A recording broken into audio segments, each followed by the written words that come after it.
Joining me now is Patricia Zobel, Senior Managing Director and Head of Macroeconomic Research and Market Strategy for Guggenheim Partners Investment Management. Patricia, welcome to the show. Thank you. It's a pleasure to be here. So the Fed dominated headlines last week. What do you think their decision says for the policy path and for investors? Well, I think the first thing that investors should be realizing about this decision is that it was a risk management cut. So at the same time the committee was reducing rates, they marked up their growth for 2025.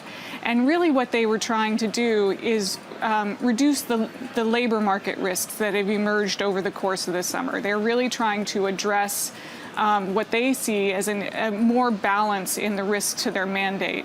Inflation is high, but they also have growing labor market risks, so they wanted to reduce the restrictiveness of policy.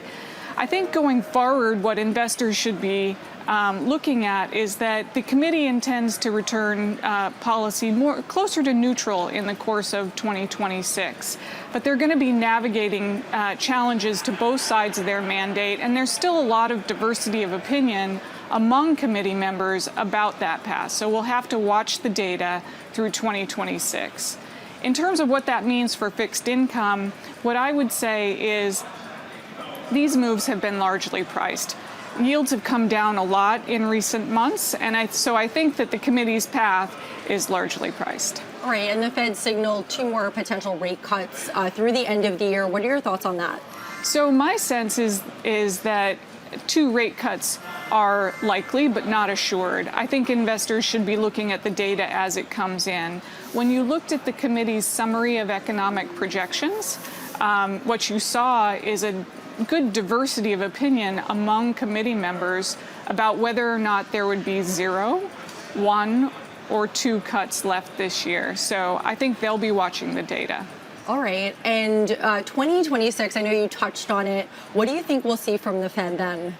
Well, so, our own forecast for 2026 is for them to return policy closer to 3%.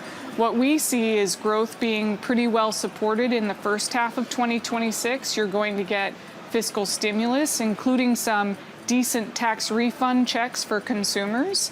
You're going to have ongoing AI CapEx investments, and these are going to sort of help offset the tariff drag that's going to be ongoing through the first half of next year. So you're going to have slow but positive growth, and inflation that's a little bit sticky in the first half, but probably comes down in the second half, paving the way for the Fed to ease further next year. For us, the risks are two-sided. The labor market could deteriorate a little bit more quickly. You could see downside risks and them cutting more, or inflation could stay a little bit sticky. But our base case is they return policy to neutral, mostly in the second half of next year. And I know you mentioned that the potential rate cuts that might be coming this year will be data dependent. We have PCE data coming out on Friday that is the Fed's preferred inflation gauge. What are you expecting to see? Well, so, I think PCE, after you get the CPI and PPI reports, is largely determined. I think you're going to see that it's going to be how it fed through from CPI and PPI. It's going to be a little bit lower than it had been in recent months. But I think the overall backdrop for inflation is that, you're starting to see tariff inflation feed through to certain goods prices, and goods inflation is now positive after having been negative for many years. And you're seeing services inflation that isn't coming down quite as quickly as the committee might like to see.